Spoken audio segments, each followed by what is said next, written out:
All right, we here. Now we live.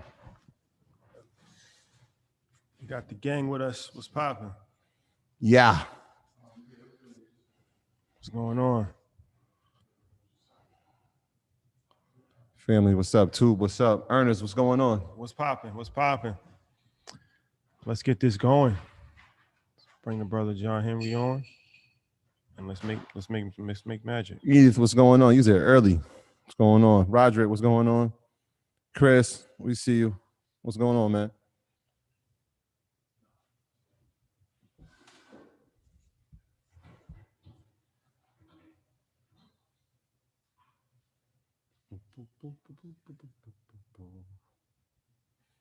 Yes.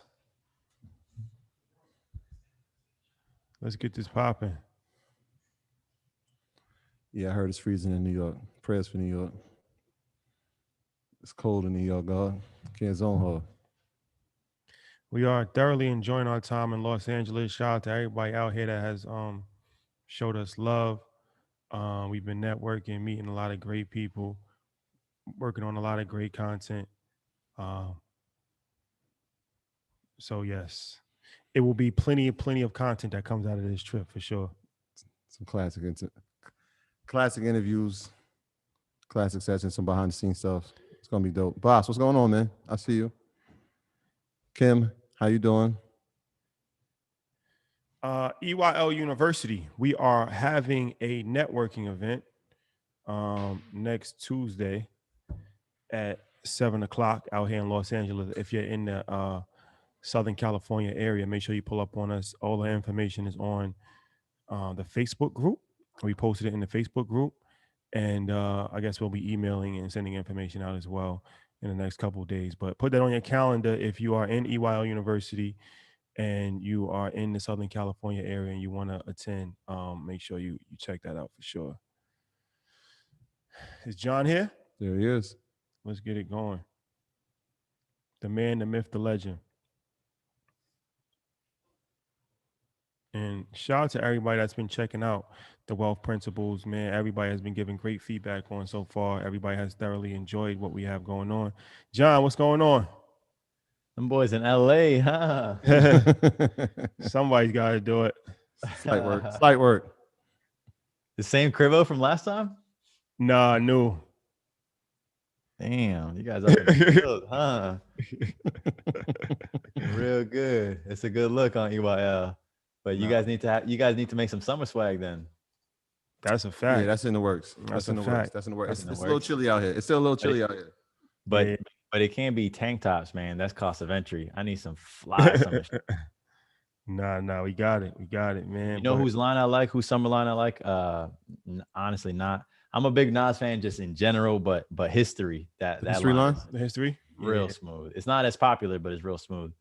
Shout out to Nas, man. I got a few history pieces. Nasir Jones. All right, boys, let's get into it. Let's do it. Another week, another episode of the Wealth Principles. Thursday, 6 p.m. Eastern Time. Diving into special topics every week, special guests, PDFs available for download. You already know how it is. Man, this week we got some heat cooking. This week we are going to talk about the Mendy, can you fix my light and put it more head on, please? This week we're going to be talking about startup secrets. We made a little pivot. We did a pivot. Initially, I was thinking we would talk about real estate, but I figured, man, a lot of people could talk about real estate. But based on the feedback from last week, I thought, what are some of the things that we could talk about that I feel like are unique to my experience? And so we came up with the startup secrets framework. I'm going to share my screen. Well, but before I do, right now I'm in the middle of, I started a company. I raised venture capital. It's called Loop. And in this company, when you're a startup like EYL, like Loop, like many startup founders out there, you have every reason why you're going to fail working against you. You have the weight of the market. You have downward pressure. You have timing. You may break up with your co-founder. Your team may get unmotivated and quit. You may not catch your stride in time. You may run out of money. You may have to take a job. You may split up with your girl and then have all types of shit going on. There's so many things going on, but I guarantee you, when Jeff Bezos split up with Mackenzie Bezos, nothing happened to Amazon. I still was able to get my package next day.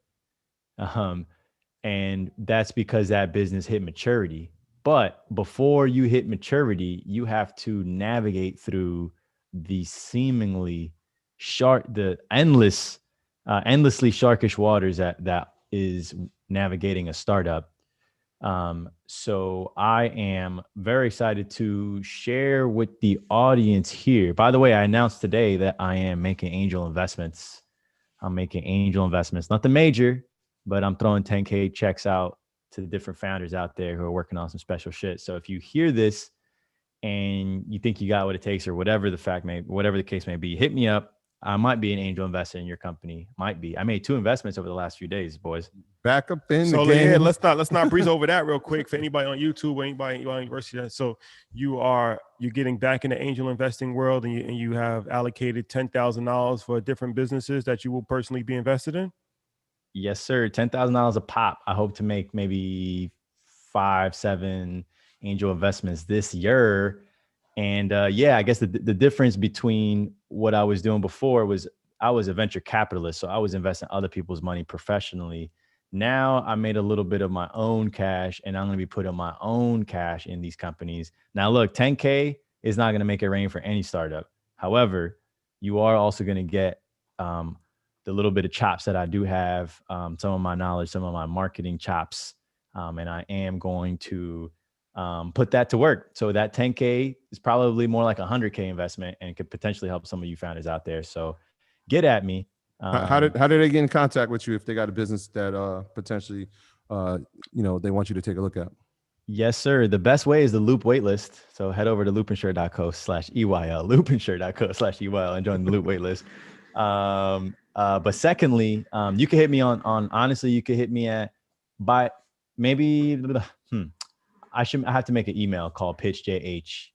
I'm going to buy pitchjh.com, and then you'll be able to hit me. But in the meanwhile, you could just hit me direct, man. jh@cofoundharlem.com, jh@cofoundharlem.com. And yeah, man, the people have been hitting me all day, and I wanted to open the show with that. So let's get into some concepts. We've been popularizing the word framework. Let's get into some framework action. This is the Wealth Principles, and we are on episode 3 of 4. This is it, 75% of the way through the series. Get it here while you can. Otherwise, these nuggets may not be around for you. But today, if you go to loopinsure.co/EYL, you can download this framework and use it at your leisure. Like that. Right. So, okay, cool, man. So look, there's a few lessons here. Riches in niches. This is by far the most prevalent theme that we'll be discussing. I'm going to keep this particular presentation on the shorter side because we have my boy, none other than Songe LaRon, who's going to be chopping it up with us. By the way, his company, Squire, is worth $250 million. I know because it was reported on TechCrunch.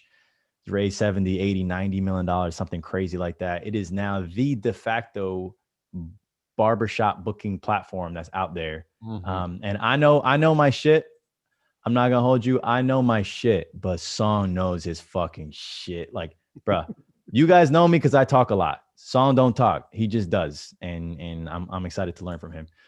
Now, look, I've been talking about this all season long with like over love, man. But some of you guys, some of you gals out there you can't resist the temptation. You're thirsty. You're thirsty for likes. You're thirsty for shares. You're just thirsty in general, man. And when you're thirsty and you don't resist the temptation to grow quickly for growing quickly's sake, then you build lukewarm products, experiences, and services. And that is a losing strategy. That will get you all the way to bankruptcy. So now, how do we keep competitors at bay? You got to build a moat. All right. Now, this is something that's often discussed, but we're going to break down also what a moat is specifically, because I hear a lot of people say the phrase, but they don't really talk about it. Okay, so now let's explore what most people try to do. In my experience, that I've potentially, I definitely have made this mistake before. I'm potentially remaking the mistake, but to a lesser extent. And that is most startups try to boil the ocean. Okay. You try to boil the ocean. The market is a lot bigger than you. Ideally, if you're going for too niche of a market, then it's a no-go. But for the most part, any market out there, the total addressable market is going to be much, much, much bigger than you can afford to take on.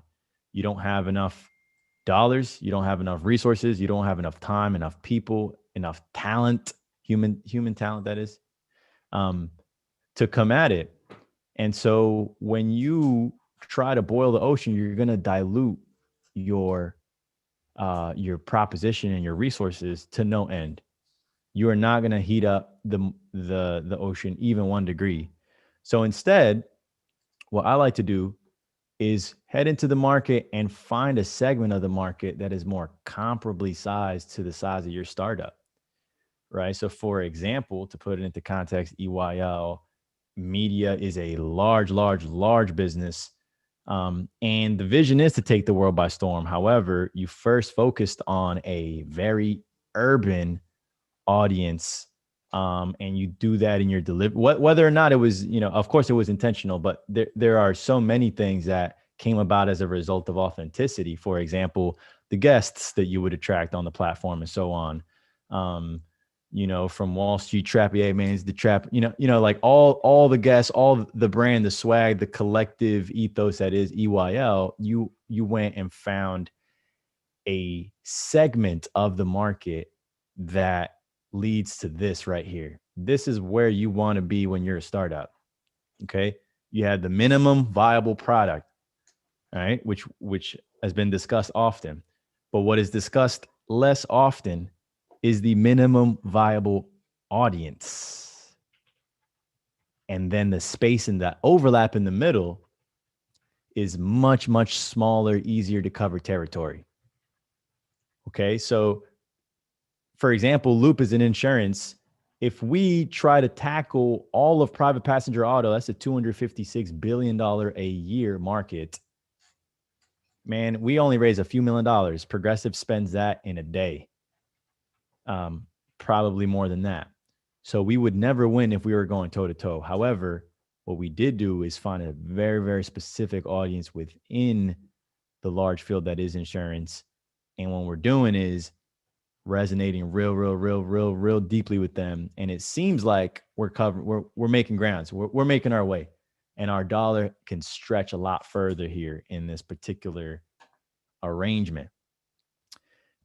This graphic is this shout out to Y Combinator. Song from Squire is a Y Combinator alum.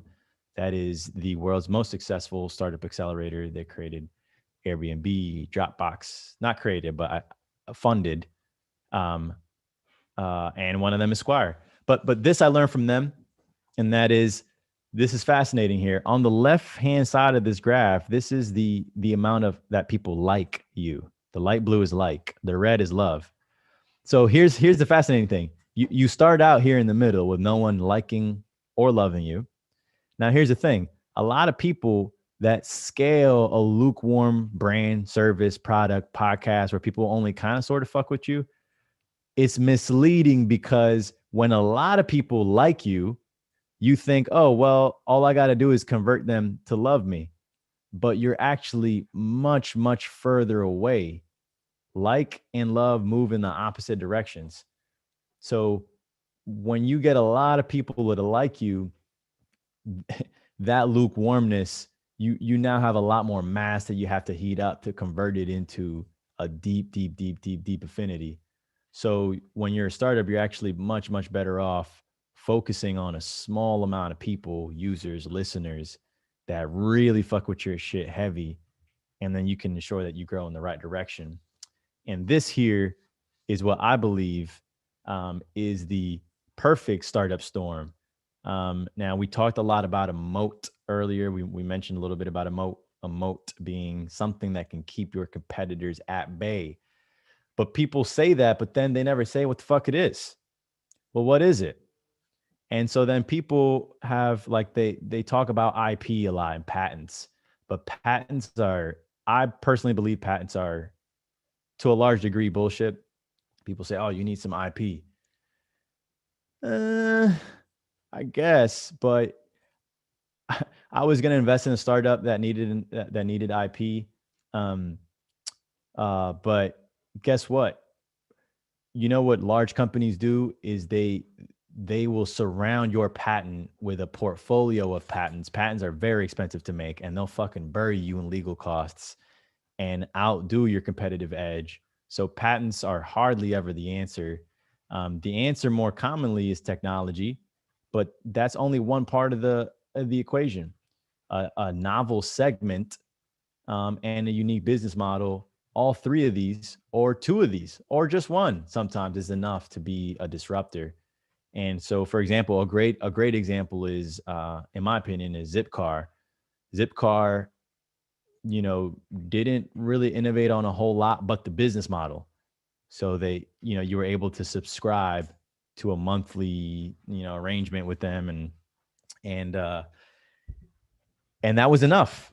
For Loop, we have unique technology. We do not have a unique business model. We have unique technology, and we're servicing a very particular segment. So that's been enough for us.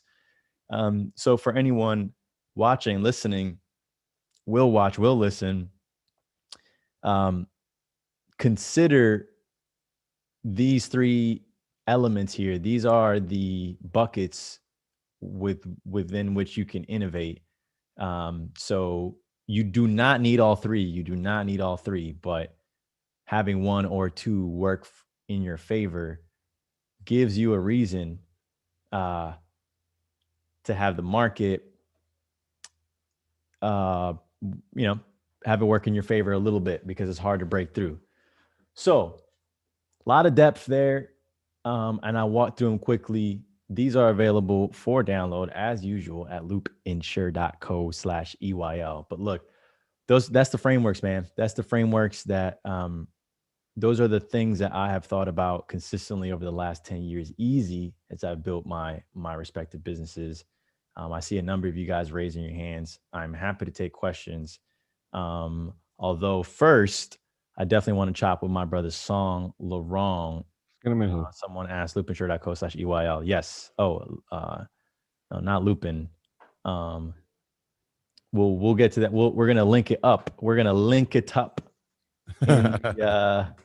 Link it up in the YouTube. But first, we got my boy Songe. What's good, bro? How you living, man? Oh man, what's good? Good to be here. A living legend. What's going on, brother? Much, man. How you feeling? Everything good, bro. I like that new Squire swag. Did you guys do a brand refresh, or is that just like a limited edition? Yeah, we got some new merch out. Dropped like last month. I can get you one. yo, send me one for real. Yeah. Also, shout out Debut Capital, whom is a mutual investor in us. I just invested in their fund today. And so that maybe de facto makes me an investor at Squire. We'll see how the deals work out. No, it's not always working. So EYL community, I'm really pleased to bring Songe into the EYL orbit. Songe, if you don't know these brothers, man, Rashad and Troy, co-founders at Earn Your Leisure, building something real special. Two cats came out of fucking nowhere and somehow beat Dave Ramsey, Tim Ferriss, and all these other whack motherfuckers who have had a rip. Hey, we gotta bring John on charts. the road with us. Bro, I'm stopped everywhere constantly for being on the Earn Your Leisure show, like real talk. So it's great to make the introduction, and I would love for Songe to jump on the Earn Your Leisure show proper. I think that having an in-depth discussion would be really rich for the community. Now, just as a cliff note intro to Songe, man, Songe and I have been connected for a minute in the streets of Harlem. We would bump into each other so many times at random different cafes and shit. And he was working on the early days of Squire. And at that time, I was working at Co-Found Harlem. Squire is a platform. I'll let you put in your own words, Songe, but as best I understand it, it's a platform that at this point has grown to be the end-to-end solutions that barbers need to power their barber shops. But talk about those frameworks. You might have glossed over them, but I was talking about, the MVP meets minimum viable audience. Squire started at first as a scheduling tool, and then eventually rolled out additional microservices. Once they got their foot in the market, rolled out additional microservices, and now it's capturing the full value chain in the barbershop industry. And man, Squire has broken out. It was a tough fight. It was a tough battle. I'm sure it seemed many times like, I don't know if it was going to shake out in your way or whatever. I'm in my head sometimes about the shit too with Loop. But, in the last year, you definitely have broken through. TechCrunch reported you guys have soared to a $250 million valuation. I hate to focus on valuation or dollars raised. I actually love to focus more on the fact that your product is used. People use your shit. I'm here in Austin. I went to go book my barber, and he was like, "Yeah, use Squire." Like, that's it. You have become the ubiquitous. Like, you broke through. You crossed the chasm. So, Hey, John, intro to the crazy part is that when you sent the information, I didn't realize it, but I've been using Squire for the past 2 to 3 years to schedule my son's barbershop appointments. So, son, I want to thank you, because what you have done is saved us a lot of time of sitting in the barbershop waiting for hours for appointments that people walk in and say, "I was there before you." So I appreciate you. That's Yo, music to my ears. That's music to my ears, man. Yo, let's zoom in for a moment. The people could go and find all the info on like the early days of Squire, but let's zoom into a moment on the days maybe that maybe it might have been hardest, because now you've hit escape velocity and you have the market dynamics working in your favor, I might say. But I'm curious, when was the time that it was most difficult for Squire?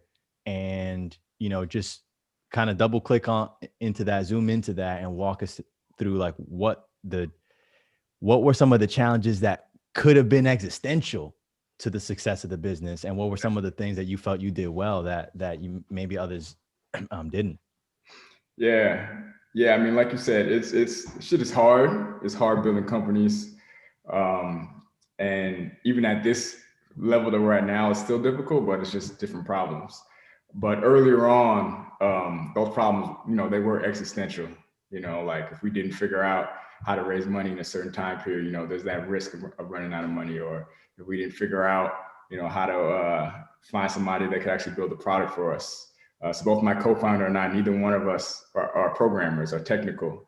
So when you're early on, you don't have the money to like pay for, a good engineer to work for you. So it can be really hard just getting started and actually getting your idea out into the real world to start trying it and testing it and selling it. So those are some of like the really tough times. I'll say like the first year, it took us almost a year to just get an MVP out, that minimum viable product that actually we could have people start testing and using. We went through about 3, engineers that we tried to work with and didn't work out. And, it took months for us to figure out that, wow, we should have had something that we could actually see and play with as we build it. We thought, okay, you're just going to send me the app when it's ready. Like when it's finished, send it to me and I'll start selling it. But that's not how product development works. So, we learned that the hard way. But there were many challenging times in the early days for sure. Yeah. And what were some, so when the MVP was, when you finally did learn that lesson and got it out there, I'm sure there's a lot of people listening, and me myself, I'm in this phase now where I'm like, I'm trying to get people to use the damn thing. What were some of the things that you guys did in those early days to get people to use Squire? Those days were fun. YC calls that doing things that don't scale. And in the early days, it should really be the founders doing as much as humanly possible to get to know their customers, to get people to try it, to test it. So we were literally walking to barbershops, spend the whole day in the barbershop, talking to customers, talking to barbers. And this is in New York, and New Yorkers aren't known to be the most friendly, people.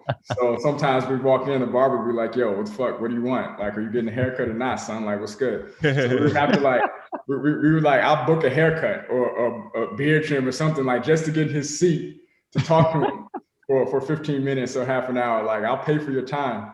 And it was tough, but fortunately, eventually we were able to get some people that were interested in trying it and using the app. And on the consumer side, right now we're much more of a B2B company. We focus on selling to barbershops. We don't really focus on building a consumer brand. Maybe in the future we'll do that, but right now everything is super focused on driving more new barbershops and barbers to the platform. But at first we didn't know that. So we were trying to do like this kind of consumer marketing thing and trying to get barbers at the same time. And we were just all over the place. And consumer marketing, as you know this, I'm sure, it shit is hard and expensive if you don't have the big budgets. Right. Fortunately, you're great. You're really great at marketing, so you'll be able to do it. But like we didn't have that kind of platform to get the word out to the masses. So we used to do just random shit in New York City. I don't know if you remember, we used to do like chalk signs on the sidewalk, download Squire app. It was actually pretty good. Like, it was free marketing. We would do it all over the city, and people would be like, "Yeah, I saw that in Union Square." So whatever you can think of, you have to be creative in the early days. The good old chalk. How did you know? When was that moment that you learned, like, yo, okay, we're going to cut our losses on the consumer thing and focus on going barbershop? Because that sounds like a pivotal decision in the Squire trajectory. Yeah, well, a good thing about being early stage is that you can get so much information so fast and iterate based on the data that you're getting. And it was very clear that these individual barbers and consumers was not fucking with our app. Frankly, like, we just weren't getting usage. They would download it and just not use it because they didn't need it to run their business. And when we would talk to the owners would be like, yeah, the app looks cool, but is it going to integrate with my point of sale system? Can I track inventory on here? Can I pay out? I've got 6 barbers that work for my shop. Like, are they going to use it? So we were like, wow, we need to build something that the owner can use for everything, to manage everything. And it was pretty clear, like, based on the feedback from our customers, like, that's what the market really was needing and would respond well to. So we actually ran a barbershop around that same time. One of our customers was going to close the shop down in Chelsea Market, downtown. And we actually took it over for about 8 months and put ourselves in the shoes of our customers. Because since we couldn't get anybody else to use it, we used it ourselves as shop owners. And during that time, we were like running the shop and also building the platform, kind of like the V2 of Squire. Songe, for the beginning stage, where did the innovation come from? Was it a series of experiences that you've been through at going into barbershops and saying this is a waste of time? Like, what sparked the innovation? Yeah, it was exactly that. It was solving my own pain points that I think are very universal. That I experienced, my co-founder experience, like most people, I started going to the barbershop 6 or 7 with my dad as a kid.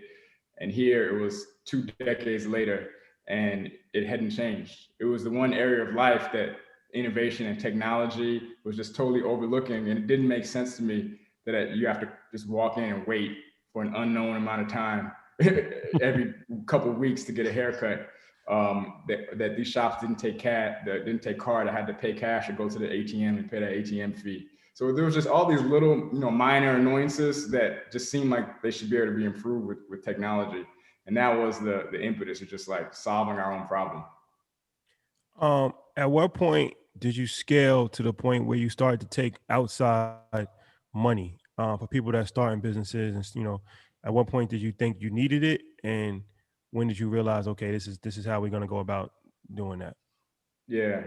So we needed it very early on in order to be able to build the product and to kind of get that initial traction. But it was difficult.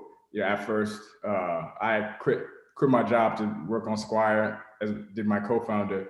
And it was about a good 8 months to a year after that before we actually were able to raise some money, which, going 8 months with no paycheck, it gets real really quickly. And the personal, financial risk, you start to really feel it as your bank account is going down every month and you're not getting anything in.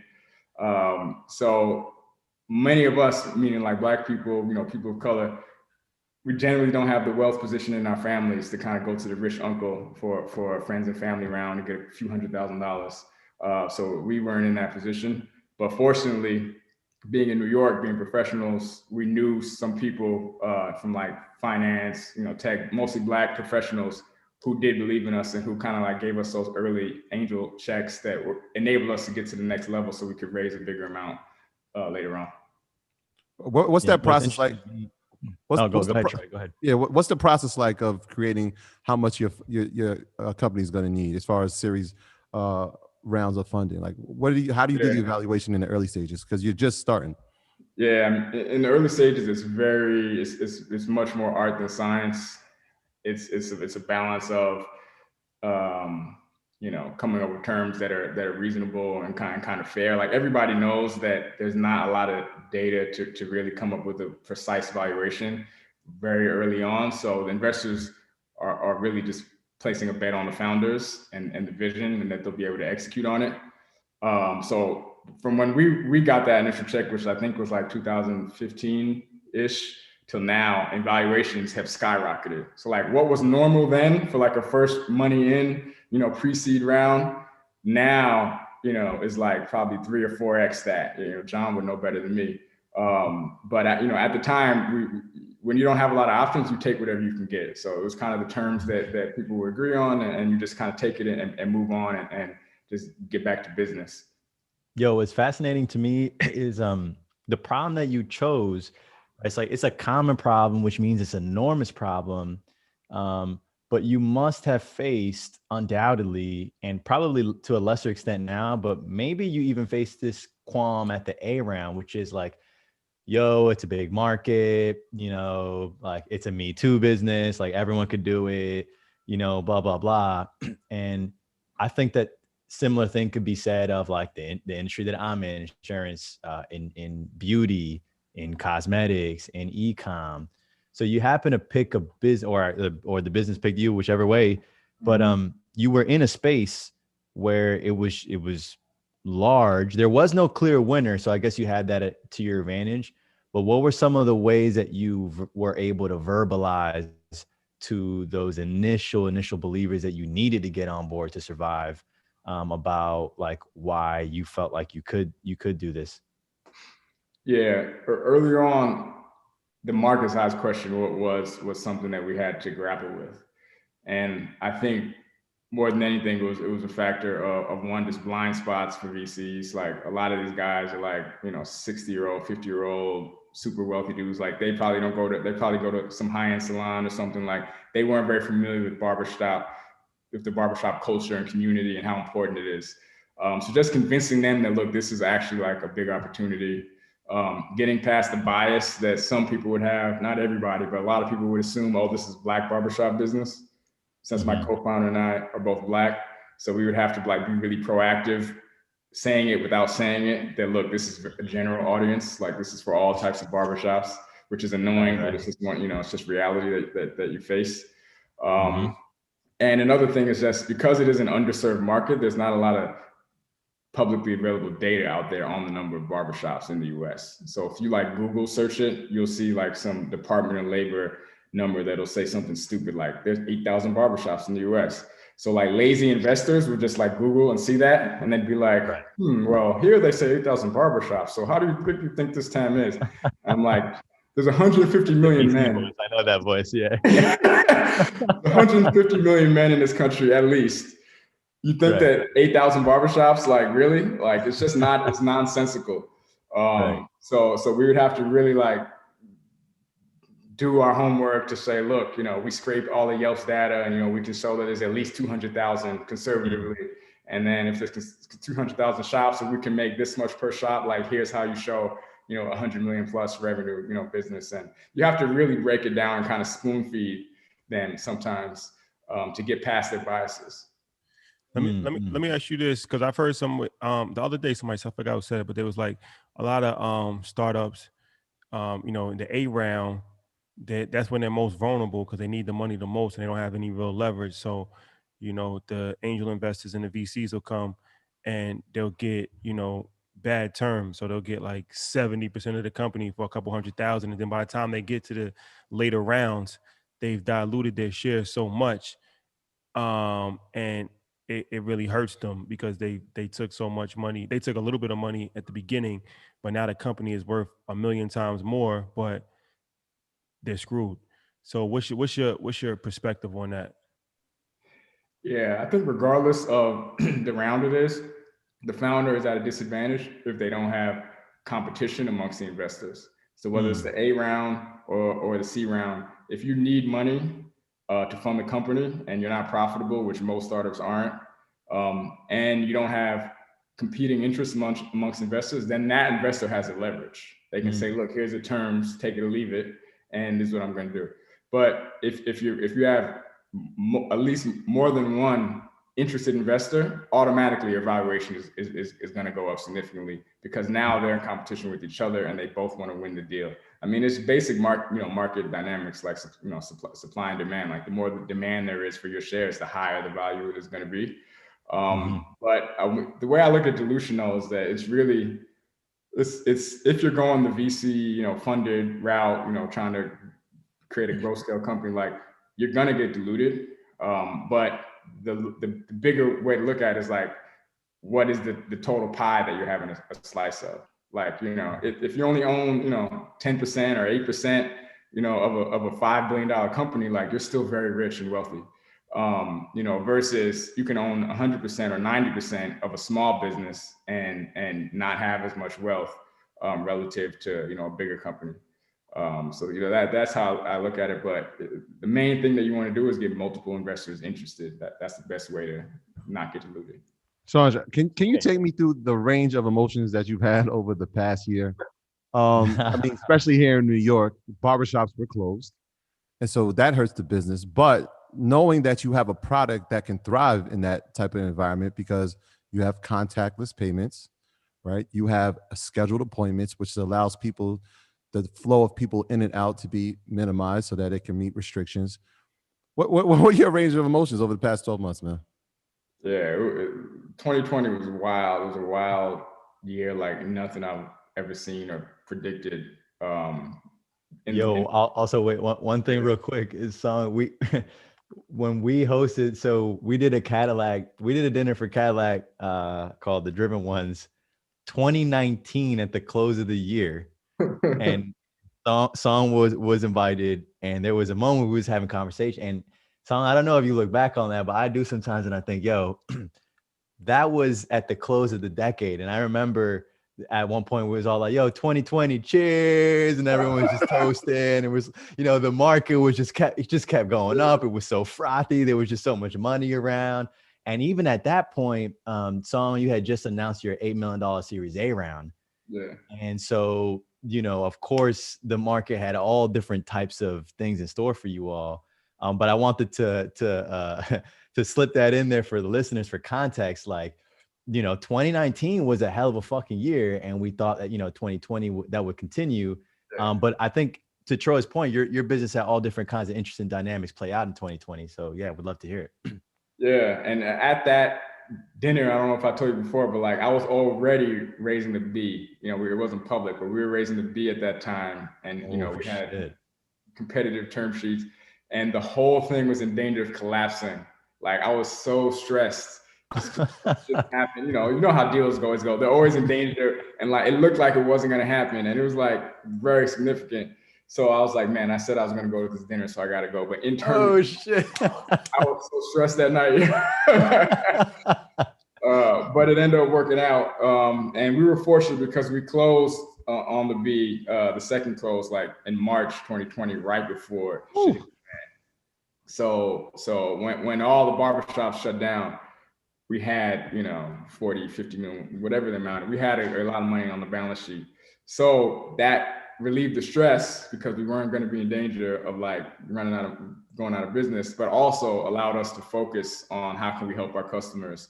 To your point, like, our platform really has been preaching a lot of these things, but the pandemic was an accelerator and forced a lot of businesses to kind of level up and embrace technology. So 2020 was crazy. I mean, it was very scary, very, very uncertain in March, April. But when the shop started reopening in like May, June, going into the summer, we started doing more numbers than ever, which was like unexpected. And that propelled us, gave us the kind of the momentum to then raise the C later in the fall of that year. So all in all, I mean, it was probably our best year just in terms of growth and revenue. And, you know, we went from about 30 employees to 100 in 2020. Is during this time, this is where you're becoming more innovative with the microservices? Yeah, I mean, it was always our vision to expand on our offering and build what I call like the Squire ecosystem, and you know, to do pretty much everything that these businesses need. But the pandemic forced us to think of other things that we wouldn't have otherwise thought of to help them while they were closed down and as they were reopening.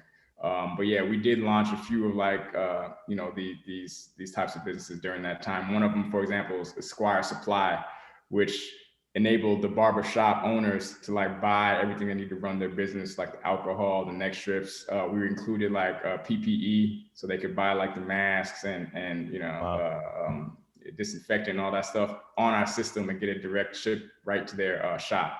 So they don't have to physically go to the, you know, beauty supply store or wherever to pick it up. So those kind of features are things we rolled out like in the midst of all this chaos. Yo, how'd you execute that? Was that like, did you find like a common denominator of goods that were needed at scale, ship them to a facility and ship them out, or did you use a vendor partner and make a margin that way? Yeah, so that's the first way is what we originally were thinking of, and then we were like, you know what, we don't want to be holding all this inventory and, you know, taking on that risk. So we partner with like one of the biggest distributors, and then we do like a rev split. But our customer only is interfacing with Squire, so everything that they do, they're fulfilling on the back end. And then we have access to every SKU like imaginable that they would need. So you pretty much like you did a loss leader where it was like the scheduling tool built your brain in the industry and the space, and then you kept kind of introducing more and more services, and now you're at the place where, you know, where we kind of all want to be as a business, where it's like it's the platform play.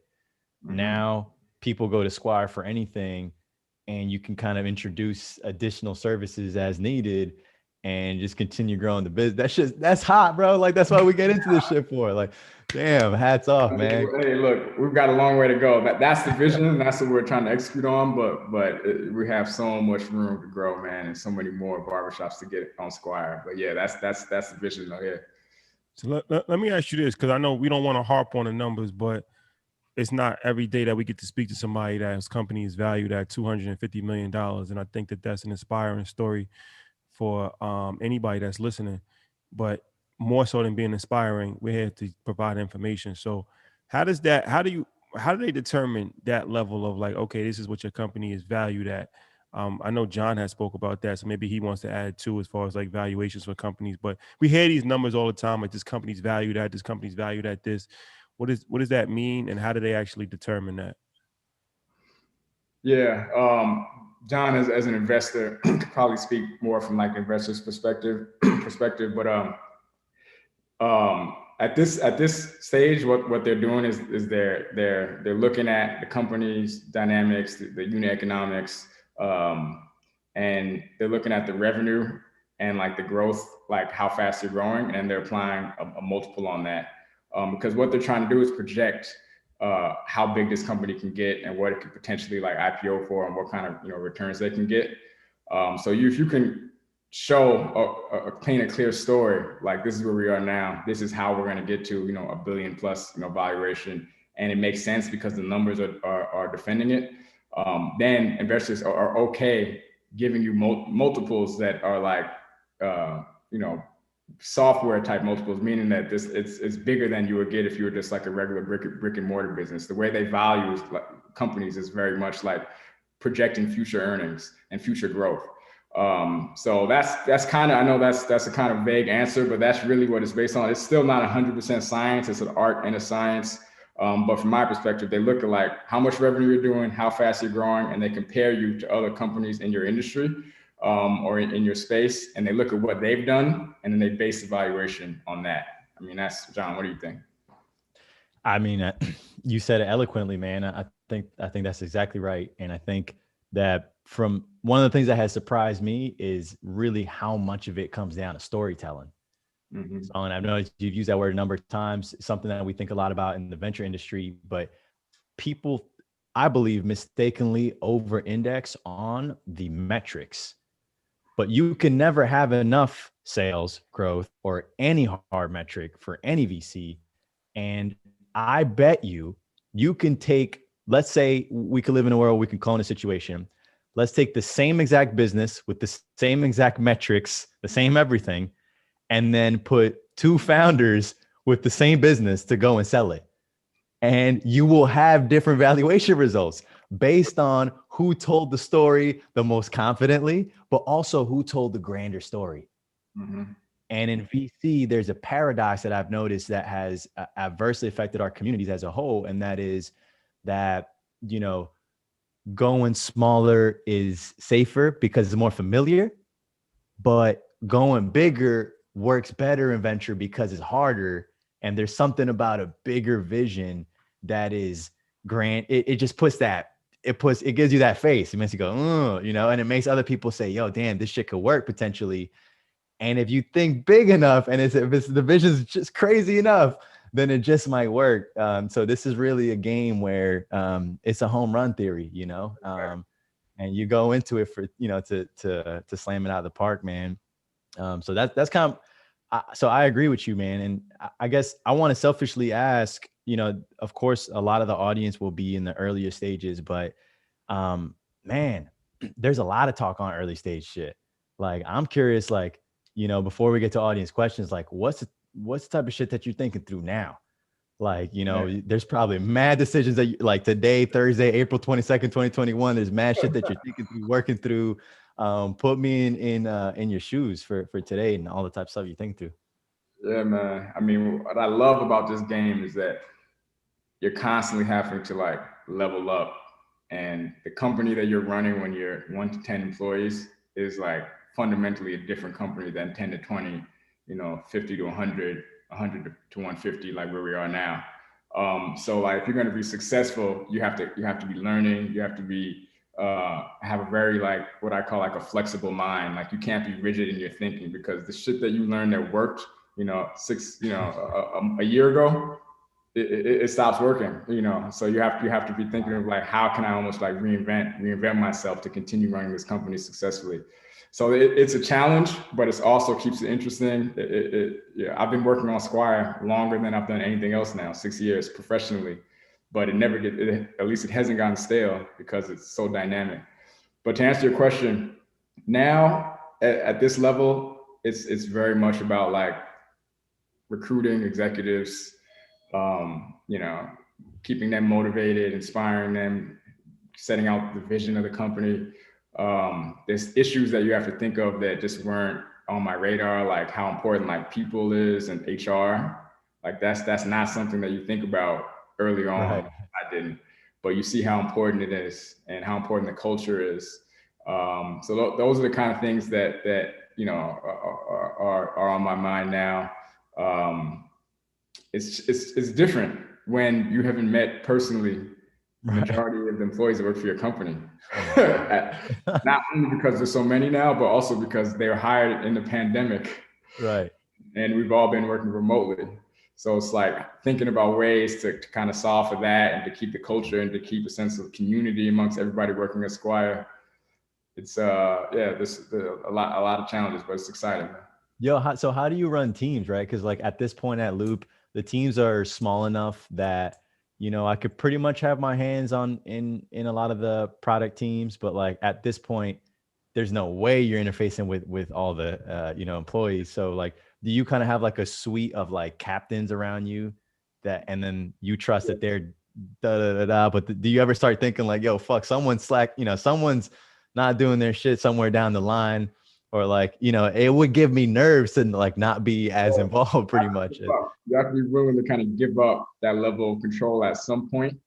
And you have your executive team. So those are usually like your direct reports. And then they each have, you know, their people that report to them. And it's very like hierarchical, which we never were. We were always very flat, but like you almost can't it's impossible to scale to this level, like without having some kind of systems and hierarchy in place. But I think it's okay to still get your hands dirty, but you have to optimize for like what you're actually really the best at. Like I've heard that Elon Musk like still like works on like design like for like his products, Tesla and SpaceX, because he's an incredible designer and engineer. So like that makes sense. But like you can't do that for every group. Like maybe there's like 1 or 2 areas that you're still like down to like get your hands dirty in, Right. but it's not plausible. Yo, last question I have for you real quick. Sorry, Yoel. So a lot of people know me, but that's because I'm just talking all the fucking time. Right? But it creates this false perception that in order to be a startup CEO, that you have to over-index on the media and be on all the panels and things like that. So to me, is very fascinating because it's almost more rooted in pure skill and execution when you're not out there. So what's your thoughts around like you haven't been a more private CEO, but you've hit, scale. So what's your thoughts on that and tips for people that don't see themselves as inherently extroverted or whatever? Yeah. I mean, my thoughts are you only have so many hours in the day, right? So you should optimize your time on doing things that are going to move the needle the most for your company. And that very, very may well be media and that stuff, if that's the nature, of your business. If you're creating a consumer brand like you are, like the return on your time is there. A lot of people do it for the wrong reason. They do it for the ego and like to feel successful. But my thoughts is always like, if you build a big company and you build and you build a successful company, like you can always be famous later. Like if you're rich enough, especially if you're Black, like there's so few of us, like you can always play that card if that's important to you. But for me, it's like not really important. Like, I don't mind doing it. Like people ask me to speak on things and generally, I'll do it, but like I don't go looking for it because it just doesn't move the needle for our business. Like barbers are not reading TechCrunch. Barbershop owners are not, they don't care about that. Right. But when it comes time to fundraise, I will strategically utilize these resources and these channels because like it is important on the investor side to have your name bubbling a little bit. But also I'm of the mind that like, you don't want to be too accessible. It's good to have a little mystery. So I want to talk really quickly and we'll open the floor for all our earners to ask questions, because one of the things I know you're very proud about is global expansion. And so I want to know if you could just share maybe some strategies and some techniques that you're going to use to make that vision come to fruition. Yeah, one of the things I love about our business and I love about just the nature of startups, technology companies now, is that the world is just so much smaller and it's a lot easier to launch in other countries successfully, much easier than it used to be. So for us, like I have global ambitions for Squire. I want nearly every barbershop in the world to default to using Squire is where we would like to go. And we already are in Canada and the UK. And Wow. we have plans to launch in some other countries. We're starting off with like English speaking, just because it's easier, culturally it's easier. We don't have to change the product. But there's no reason that eventually we can't have Squire, on different continents and different languages, because everybody gets a haircut in the world. It's a universal thing. There's barbershops in every country, in every city in the world. So why not? Is it limited to just barbershops or salons? Is that next? We have some salons using it, but we are very focused on barbershops because, I think John was talking about this earlier, but like that focus is we look at it as an advantage. Mm-hmm. It allows us to build a better product, to build with specificity. And there's a lot of other salon systems out there, but barbershops, we could be like the dominant player. So you guys spoke previously about going public. Is that in your plans to go public? And if so, what's the blueprint that you are putting forward to take the company public? I mean, it's an option. at this stage, when you've raised as much capital as we have at the valuations that we have raised on, it's always going to be something that's considered. But if so, it's probably a ways off. So I always think really focus on like the next, 12 to 24 months. But ultimately, if we build a big business that's doing, that's doing the type of revenue that we want to do, there'll be options, and an IPO would definitely be one of those options in terms of exits. Yeah, that should get here, bro. Let's get some questions in here, but hats off to Songe, man, and Dave Salvon and the whole team. I know it's a team effort, and we had the chance to chop it up with your CTO early, and you guys gave us guidance at Loop, and it's just I'll forever be appreciative. Of course, also Songe was instrumental for the Loop raise, introduced us to mad investors, got invested himself. And I appreciate you, man, because it's founders helping founders, and it's Black founders specifically helping Black founders, because we kind of understand the path. So I'll always see you as a founder that's around the bend for me. And you can see further you're around, and I appreciate you just extending a hand back to help another founder out as we grow together. Yeah, man. I love it. We got to do that. 100%. Let's get some questions, Troy. Let's see. Ernest, if you got a question, you can raise your hand. While they're doing that, I'm just throw another one in there. So you briefly talked over, you had 30 employees during the pandemic. You scaled to over 100. I think you said you're at 150 now. Can you talk about the complexities of doing that? Because, do you don't have a central location, so I'm assuming everybody is spread out throughout the country. What are some of the dynamics and difficulties as you've grown? Yeah, everybody's spread out over the country. It's not because of the technological kind of innovations on that side of people management and stuff. It's not as difficult as you might think logistically. There's just like so many, there's Slack, there's Zoom, there's a bunch of CRM tools and different things. But for me, the struggle is more like just like culturally, and it's hard to get a pulse on morale when you're not seeing people physically. So those are the things that we're thinking of, like as we're reopening, how are we going to incorporate some type of in-person team events?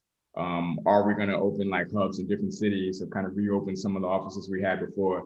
So those are all the things we're thinking through now. There's a lot of uncertainty with COVID though, because we don't know, it could be a new wave or whatever, a new strain. Hopefully there won't be. So if things go well, we plan on having some more in-person, interaction soon. I got another one. Can I ask another one? I'm thinking this is like so brilliant, man. Like I said, you saved me a lot of time. But so when you're pitching the app to barbershop owners, obviously you're gonna have the barbers preferably become part of that. Is there any type of brand like ambassador? Like I could see you having a celebrity barber in this space and really taking off. Is that something that you guys have envisioned? Yeah. So in the barber subculture, which is really a subculture, if you go on Instagram, they live on Instagram. They have barbers who are like celebrities, and some of them are celebrities because they cut celebrities' hair, and some of them are just celebrities in their own right in the space, and they have like 1 million followers, and they're very influential for other barbers. So we're working with what I would call like some of the most influential ones. We call them our champions. They're Squire champions, and they represent us. When we go back to having events, they go to the events for us, and they're kind of like our barber representatives. And they're like just some of the dopest, well-known barbers, and they're all shop owners too. So that's one of the requirements. They have to actually own a shop as well. So yeah, it's pretty cool to work with them. Yeah, EYL has earners, Puff has his Ciroc boys, Squire guys is champions. That's a fact. So, all right. Do we have any questions from EYL University? If you guys have any questions, this is the time. Once again, like I said, it's not every day that you get to speak to somebody that has, a future $1 billion business very soon on their hands. So, yeah, I saw J May had a question in the chat. Billion used to be the main vision, and now it feels like it feels doable. I used to be scared of billion, Songe. I don't, and now it's like, okay, billion, but like we can hit that. Billion. There's this pressure externally and then internally as well. It's to always be thinking bigger, especially like you said for black founders of color. But yeah, when I first started, I was thinking maybe 20, 30 million, that'd be huge. Like that'd be Right. just sell it, do something else. And then you raise a little more and you're like, okay, maybe 100 million. It's a big, like 100 million. I could. And now, honestly, I'm thinking like billion. Yeah, we definitely want to do that. But I'm like, how do we get to 10 billion? Exactly. Yep. You know? Go big or go That's big. good. Maybe it's bad. You know, maybe that's just evil capitalism, whatever. But that's what I'm thinking. 100%. All right, we got a question. AOOG, my guy, what's going on? You've been unmuted. Hey, I'm doing well, thank you. Thank you guys again for just always sharing knowledge and just being true to the community. Really appreciate you both. I was approached by a business to develop an app, and we just want some guidance on how I can structure that deal in a way that it protects my code and also secures me for the revenue that the business projects to receive after building the code for them. John, you got any suggestions about that? Yeah, I mean, Song would love your I have some thoughts, but would love your take as someone whom had to, like myself, non-technical founders, you got to bring a dev in. So how did you approach it? So if you believe in the company and you think that they can actually, they're going after something big, ask for equity. So that'd be my suggestion. If you need the cash, then you can do a split where you say, this will be the cash payment, and then I want some portion of the payment equity. That way you're protecting your upside. If they go on to create that next billion or $10 billion company, you're going to do very well. That's the first thing that comes to mind. Okay. What's a fair amount? What's the industry standard? Because I was approached with 15% equity stake in the business. I don't know if that's this is my first project, so I don't know if that's the industry standard, or if I could demand for more. I'd say that's a good amount. I mean, I'm not sure how much traction the business has already. I'm assuming it's just an idea, right? It's like PowerPoint. Right, it's just an idea for now. I think you have leverage to ask for more since it's a PowerPoint and they really need you, and development talent is expensive. I'm not sure if in New York, but if you are, engineers are getting $180, and you're getting stock options at Google, Facebook, Microsoft, any of these companies. So they got golden handcuffs. They don't want to leave because they're making a lot of money at their cushy engineering job. And oh, by the way, there's fucking always granola and lunch and dinner at the office. So good luck competing with that as a startup. So I think if you are technical and you are full stack or front or back end, whatever your stack might be, I think you're at a position of advantage. Now, but here's the thing though. If you are already thinking about how you can exploit the business, then keep it pushing and save yourself the time and save them the time. But I think that your mindset should be, and probably is, but just spelling it out, it should be, I want to be part of this business, and I want you guys to see yourselves as a unit.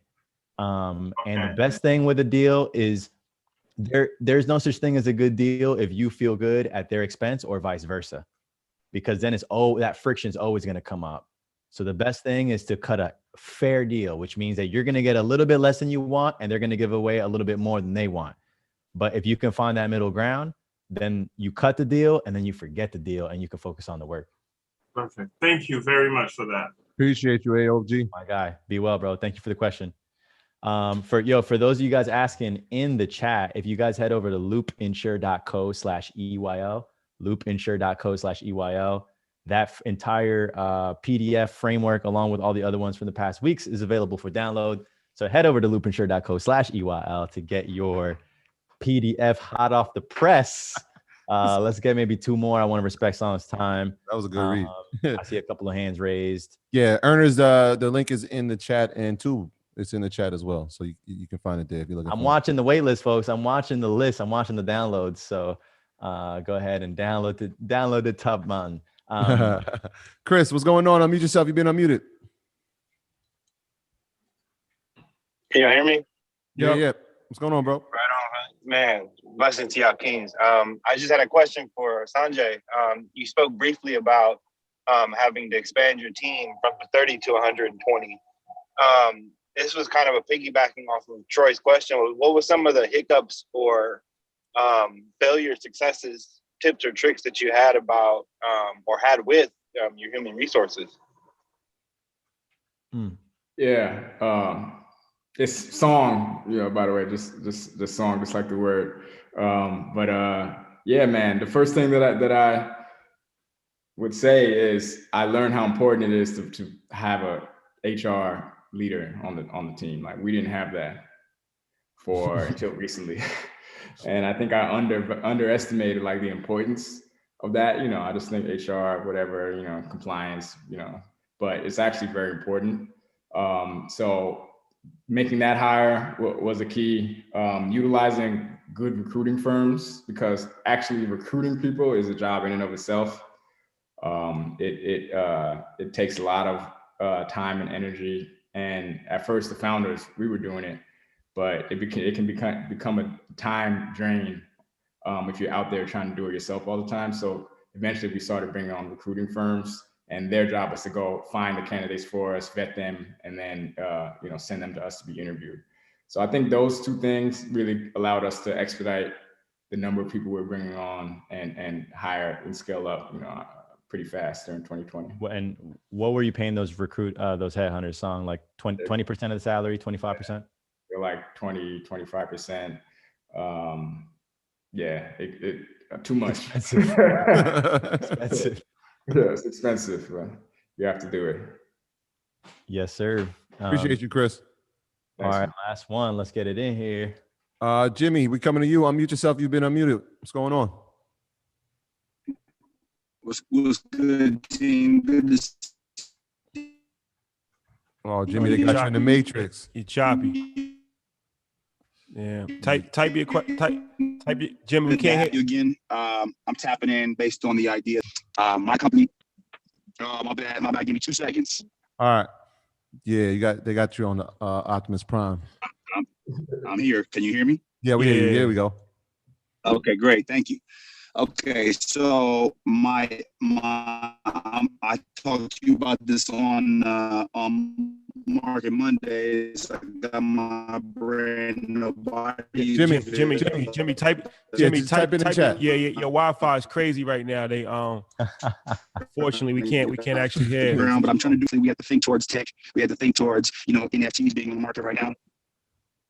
Yeah, Jimmy, we can't hear what you're saying. Yeah, that was Johnny 5 talk. NFTs.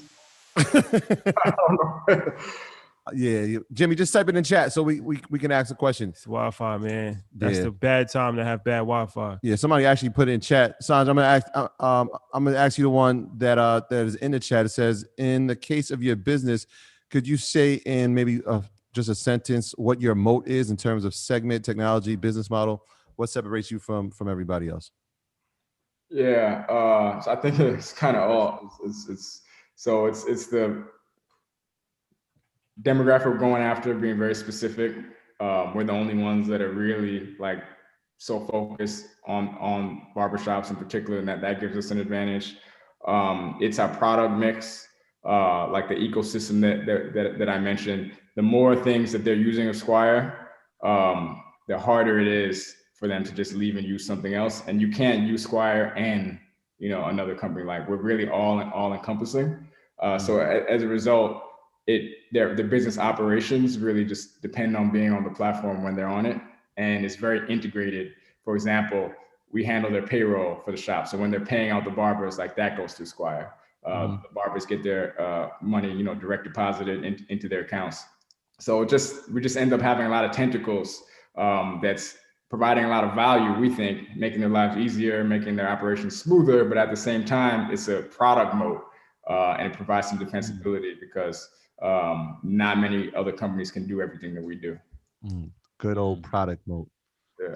John, Jimmy said he has his. Yeah, let's just, before we wrap, let's try to give him one more see. shot. Jimmy, we give you. Saved by the bell, Jimmy. Jimmy, what's up? I appreciate you. Are we back? Are we good? Okay. Let me try to make this snappy. Okay, great. So my idea is I'm trying to change in the light of everything we've been talking about, NFTs, about innovation in spaces, and about, of course, what Gary Vee is talking about. I'm changing the hang tags on my garments into limited edition collectible art pieces from artists that are around. My brand is associated with street art, and I want to exemplify street art into living life and doing what we do. So I've commissioned a few artists, but I want to see how we can create a space that's like a more, a more innovative space for the garment thing. So part of the issue was getting rid of waste, because we're buying hang tags, the first thing you throw away. So I said, instead of it making a hang tag that you throw away, let's make it a collector's item. Is in the NFT space, in the collector's card space, that's huge. Like, especially if you have an artist over there like a Cryptic or a Retina or somebody really dope, Ruben Rojas.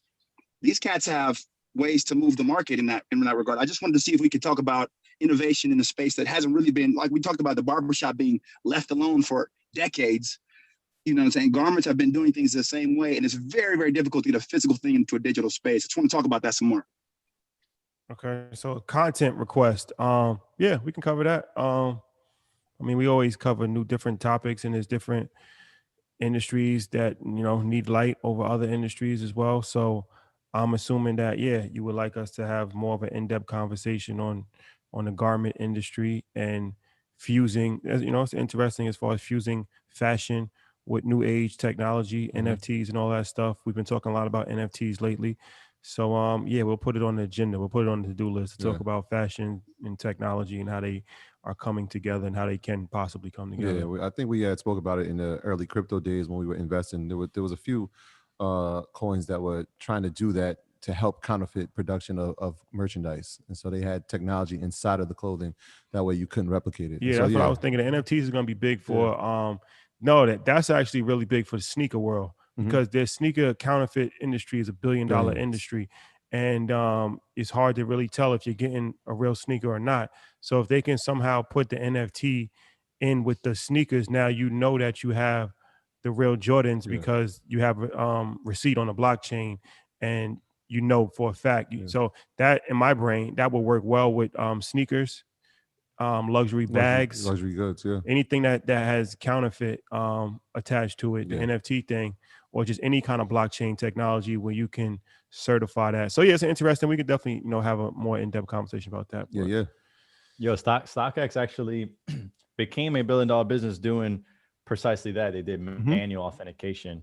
When I went to Detroit, they toured me around the facility. I tried to vlog it. They had that shit locked down. And they actually have people specifically trained to identify counterfeit vapes and shit. And it's real cool. They school you, and there's like, yo, if you look on the third panel underneath the sweater on the inside, then there's always an upside down monkey, and that's how you know that the shit is real. So I do find it fascinating, but it's fascinating to me how capitalists will do that shit manually to create the value and then build brand around having that authentication. And it kind of reminds me of, in a similar way, Squire and EYL and any other business out there building brand equity. EYL is now known as that platform where you get the real business shit. Squire, same thing on the barbershop side, and Loop, hopefully same thing on fair, transparent, inclusive insurance. But yo, this has been a great episode, man. Thank you, Songe. Appreciate you coming on. For the folks listening, man, it's just these are rich conversations. You will get out of them what you so please. The depth is there, and oftentimes, when I was kind of getting started, and still today, sometimes a line will breeze by, but if you rewind it and just listen to it and unpack it and absorb it, there's a lot of depth in a lot of these lines. Like, for example, one that stuck out with me is like a product moat. It got me thinking, that makes sense, which is why, like in insurance, for example, they bundle. They'll give you the loss leader and then bundle, so it creates an entire ecosystem that's difficult for you to leave, and then it increases your lifetime value, your customer, and so on. But Songe, always a pleasure, man. Thank you so much for coming on, bro. I appreciate you. We're all rooting for you. We are rooting for you. Yeah, man, we can't wait to see your success. To the whole EYL community, if your barber is not on Squire, ask him to get on Squire. Let's show him what the EYL community could do. for each other. And when you go public, man, we'll be right there waiting to buy some shares. So salute, man. Good luck to you. Of course, you and I will be in touch, but it was great to have you on, man. And I hope that you and EYL will do more things in the future, because they got a crazy barber community for real. For sure. Thank you, brother. I appreciate your time. Thank you for having me. No, for sure. For sure. My guy. Shout out to the good brother, man. All right, Make boys. sure you That does support it that. for this week's Yeah. episode. John, there goes another one, man. Oh, man. There's Time another flies. one. We only got one We more episode. unlocked left. another I got board. one more with you guys. Nah, So yeah, it's been real, man. I appreciate you guys. This experiment has been great fun. And for those listening, like, sometimes you got to experiment. Sometimes you got to, come together with people that you think are doing interesting things and see if there's magic to be made. And if you could strike but one magic moment, then for me, the experiences typically have been well worth it. You deepen with a collaborator in the space, you bring value to the community at large, and you create some magic moments. And I'm told that when Shadi is writing, he's writing down moments to ship out. So you already know, man, I respect you guys. Have a ton of respect for honestly, your guys' work ethic is ridiculous. I was just thinking that today. You know what's so crazy that you say that? And by the way, Jim Jones, shout out to Jimmy. He told me to turn this pad into an NFT. NFT. So this will be an NFT. Oh shit, that's a good idea. That's a good idea. Yeah. But now I was just thinking that today, man. I'm like, yo, it's crazy. Just we did a lot of stuff today, and we still gotta do some more stuff. And I was just thinking about that. Like, a lot of times people, they don't understand like what goes into being any level of success is the consistency and the work. You can give somebody the blueprint. And even this is a message. Like, for 3 weeks we've given you a lot of tools and resources, but the ones that's really gonna win are the ones that not only apply it but apply it every single day, Right. day in, day out. There's no breaks. There's no, you got to just do the work, and that can never be discounted. Whenever we have these conversations, you cannot skip over work. Work has to be done. 100%. And that shit is inconvenient too, right? Because you guys are in LA and the sun is shining out there. And it'd be a lot smoother to be by the pool that's right behind your guys' crib right now. Come alive at night, John. What'd you say? We come alive at night. You come alive. Got you. But you guys stay putting in the hours, man. The community takes note. I'm doing the same thing over here on this side, and we are excited to close out the series strong next week, Thursday, 6 p.m. Eastern time. Man, people, I don't care what anyone says, man. People will not be able to say that we didn't deliver value and drop jewels and left the fucking blueprint right there in plain sight for people to follow. So if you don't follow it, honestly, it's on you. So thank you guys. Head over to loopinsure.co/EYL. Guys, listen, those frameworks are not going to be there forever. The moment this series is done, it's fucking going away. All right. These are shit that I've learned. Like, I've wasted a lot of my own money. Fuck producing it. Producing it is easy. It's just designing it. Learning this shit, internalizing it, putting it to the test, and then packaging it in a way that is consumable for you all. I wish I would have had these frameworks when I was getting started. There's tremendous depth to them. I hope that you guys can apply them to your game. And if you're finding value in them, let me know. Hit me up, jh@loopinsure.co. That's my actual email, by the way. It's the one that I use every day. So don't fucking spam me. But if you have questions, jh@loopinsure.co. I would love to chop with you all. And I guess it's signing off until next week. There you have it, brother. Appreciate you. All right, y'all. Love is love. We'll see you next Peace. week. Peace. Next week it is.